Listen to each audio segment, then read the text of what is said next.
Hello guys! Hello Virgo! Welcome dito sa ating channel, Kapalaran 888 Virgo. Alamin natin Virgo kung ano ang messages, vibration, gabay, energy. Gamitin mo ang iyong intuition sa panonood Virgo. Weekly tarot reading para sa lahat ng Virgo to. Wow! Same din to sa... Oh! Okay. Oh, Virgo. Ang ganda ng baraha mo. Resonated to sa lahat ng Virgo or even sa Capricorn kasi same sign lang naman kayo eh. This week, sinasabi ng baraha na you're seeing this situation accurately. So, parang may nakikita kang sitwasyon sa buhay mo sa linggong ito na posibleng siya yung nagdadala sa'yo ng happiness, ng joy, ng happiness. Ano man ito. So, may development. Ang linggong ito ay sobrang positive. Napaka-positive ng linggong ito para sa'yo. And, ano man ito, comment down below yung mga Virgo dyan na sobrang nakakaramdam ng excitement habang nanonood kayo sa ngayon. Okay? Ano man ang ipipresent na sitwasyon sa iyo ng universe, ang ating spiritual helpers, ang ating Panginoon sa linggong ito, sinasabi ng barahan na deserve mo to. Okay? Deserve mo yung happiness na to. Deserve mo yung fulfillment na to, ang joy na to. Okay? Ang persistence na to, sinasabi ng barahan na yung kaligayahan, yung satisfaction na nararamdaman mo sa ngayon is siya yung magiging motivation mo, 'di ba? May mga tao kasi na nakakaranas ng happiness and then parang hanggang doon na lang eh. Masaya sila tapos hindi na sila motivated. Pero sa'yo, kung ano man tong nararanasan mo sa ngayon, masaya ka man or may mga satisfied ka sa kung anong nangyayari sa ngayon, parang ano to, mas lalo kang nagiging yung adrenaline mo, 'di ba? Mas lalo kang nagiging malakas, nagiging motivated, persistent ka sa kung ano talagang gusto mo. Okay?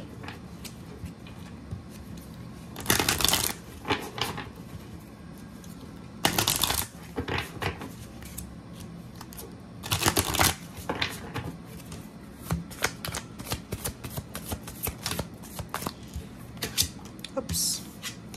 Okay. So, Virgo, positive, oh. Diba? Power of joy, positive energy. So, sa linggong ito, surround yourself with positive people and situation para mas tuloy-tuloy, magtuloy-tuloy yung power of joy and healing sa buhay mo. So, if ever man, may mga tao dyan sa paligid mo na iti-trigger yung emotion mo or kung ano pa man, hayaan mo lang sila, okay? Be positive. Umiwas ka sa tukso na maging negative. Umiwas ka sa situation, sa tao na alam mo yung nagdadala palagi ng negativity. Waves of prosperity. Sinasabi ng baraha sa'yo dito na may bagong abundance and exciting opportunities na posibleng darating sa'yo sa linggong ito. So, napaka-positive ng energy mo sa linggong ito. Empowerment. Yun na nga, you are more powerful than you realize. Okay? So, eto na yung good karma. It's a good karma para sa'yo. Kung ano man to na, and yes, di ba? Yes, your intuition is correct. Take action accordingly. So, nasa tamang direction ka, Virgo. Kung makikita mo dito, ang apat na mensahe na to sa'yo ng barahay, sobrang, parang personal reading to sa'yo. Kasi, resonated siya sa bawat isa eh. Di ba? Kailangan mong paniwalaan yung sarili mo. Kailangan mong makinig sa sinasabi ng sarili mo. Okay? So, dito sa barahang to, sa 4 cards na yan, sinasabi sa'yo na kailangan mong makinig sa sinasabi neto. Okay? Surround yourself with positive people and situation and avoid negativity. Okay? Kung hindi ka naniniwala sa kakayahan mo, eto yung barahan na nagsasabi sa'yo na it's a yes. Maniwala ka kasi kaya mo eh. Okay? Be confident. Kung halimbawa na feeling mo walang abundance, walang prosperity na dumarating sa'yo, maniwala ka, may parating na pagbabagong prosperity, abundance, exciting opportunities na pwedeng makatulong sa'yo. Kung nakaranas ka ng mga problema sa nakarang linggo or buwan, ito yung barahan na nagsasabi sa'yo na lahat ng ito ay malalampasan mo. Lahat ng yan ay ma-overcome mo. Mawawash out yan. Okay? Wash over you now. Para yung sinasabi ng barahan na exciting opportunities ang papalit sa mga kalungkutan or mga pag-aalala. Oh, 'di ba? Emperor.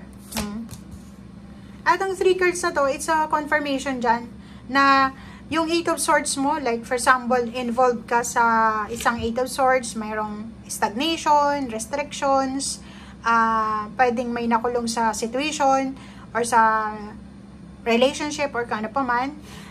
Ang number 2 na High Priestess is sinasabi na makinig ka sa sinasabi ng intuition mo. And etong High Priestess na to, it's a spiritual confirmation na you are guided, you are safe, may balance na parating sa buhay mo. And number 4, Emperor, checkmate, makakaalis ka sa kung ano man na 8 of Swords na yan. Okay?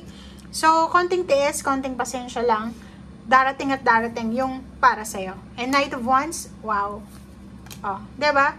Ang galing. And Queen of Wands. Gusto ko yung palakpakan. Gusto ko itang palakpakan. Kasi, kung makikita mo dito, itong Knight of Wands na to, it's excitement. Diba? Excitement, passion, sobrang fiery eh. Diba? Yung parang may drum ka na, yung parating na excited ka, or excitement, parang ganon. So, parang ganon siya. Drum rolling ba yung tawag doon? Sinasabi ng baraha na yung Knight of Wands dito is may paparating sa buhay mo. May paparating sa buhay mo na napaka-exciting na opportunities. Napaka-unexpected opportunities to. Okay? Judgment, makakaalis ka sa kung ano man na pagsubok na yan, restrictions. Dito sa 8 of Swords, kung hindi ka makagalaw, stagnant ka, stuck up ka sa situation, sinasabi ng baraha, nako, parating na yung freedom mo. Parating na yung freedom, malapit na, makukuha mo na yung positive judgment dito, Queen of Wands, makakalaya ka na. Okay? So, yan ang sinasabi ng baraha sa inyo, guys. I hope na makuha nyo yung energy. If hindi kayo contented dito sa barahang to, panoorin nyo yung same sign nyo na Taurus and Capricorn. Baka makaresonate kayo doon. Okay? Thank you and see you again. Bye!